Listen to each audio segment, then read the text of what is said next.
rising early, hunting and gathering, then trading at the hob. I think of Gale without me. Both of us can hunt alone, but we're better as a pair, particularly if we're trying for bigger game. But also in littler things, having a partner lighten the load could even make the arduous task of filling my family's table enjoyable. I have been struggling along on my own for about 6 months when I first ran into Gale in the woods. It was a Sunday in October, the air cool and pungent with dying things. I spent the morning competing with the squirrels for nuts, and the slightly warmer afternoon wading in shallow ponds, harvesting catnip. The only meat I'd shot was a squirrel that had practically run over my toe in its quest for acorns. But the animal would still be afoot when the snow buried my other food sources. Having strayed farther afield than usual, I was hurrying back home, lugging my burlap sacks, when I came across a dead rabbit. It was hanging by its neck in a thin wire a foot above my head. About 15 yards away was another. I recognized the twitch-up snares because my father had used them. When the prey is caught, it's yanked into the air out of the reach of other hungry animals. I'd been trying to use snares all summer with no success, so I couldn't help dropping my sacks to examine this one.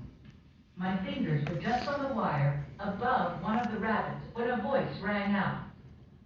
"That's dangerous." I jumped back several feet as Gale materialized from behind a tree. He must have been watching me the whole time. He was only 14, but he cleared 6 feet and was as good as an adult to me. I'd seen him around the scene and at school, and one other time. He'd lost his father in the same blast that killed mine. In January, I stood by while he received his Medal of Valor in the Justice Building, another oldest child with no father. I remembered his 2 little brothers clutching his mother, a woman whose swollen belly announced she was just days away from giving birth. "What's your name?" he said, coming over and disengaging the rabbit from the snare. He had another 3 hanging from his belt. "Katniss?" I said, barely audible. "Well, catnip, stealing's punishable by death, or haven't you heard?" he said. "Katniss," I said louder. "And I wasn't stealing. I just wanted to look at your snare. Mine never catch anything."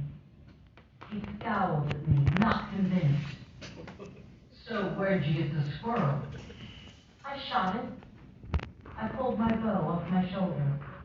I was still using the small version my father had made me, but I'd been practicing with a full-size one when I could. I was hoping that by spring I might be able to bring down some bigger game. Gale's eyes fastened on the bow. "Can I see that?" I handed it over. "Just remember, stealing is punishable by death." That was the first time I ever saw him smile. It transformed him from someone menacing to someone you wished you knew. But it took several months before I returned that smile. We talked hunting then. I told him I might be able to get him a bow if he had something to trade. Not food. I wanted knowledge. I wanted to set my own snares that caught a belt of fat rabbits in one day. He agreed something might be worked out.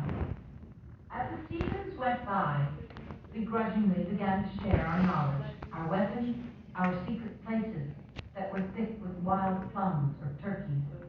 He taught me snares and fishing. I showed him what plants to eat, and eventually gave him one of our precious bows. And then one day, without either of us saying it, we became a team, dividing the work and the spoils, making sure that both our families had food. Gale gave me a sense of security I'd lacked since my father's death. His companionship replaced the long, solitary hours in the woods. I became a much better hunter when I didn't have to look over my shoulder constantly, when someone was watching my back. but he turned into so much. Alright, we are gonna stop right there.